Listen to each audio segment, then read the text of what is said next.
বিসমিল্লাহির রহমানির রহিম। আসসালামু আলাইকুম প্রিয় দেশবাসী, দেখেন আমাদের নদীতে প্রচুর পানির চাপ। এত পরিমাণে পানির চাপ, দিনে 1.5 হাত 2 হাত করে পানি বাড়তেছে। সম্পূর্ণ ধান ডুবে গেছে। এসব ধান ছিল, সম্পূর্ণ ধান ডুবে গেছে।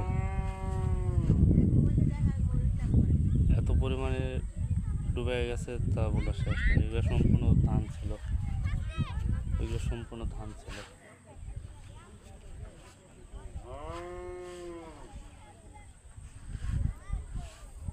এত পরিমাণে নদীর স্রোত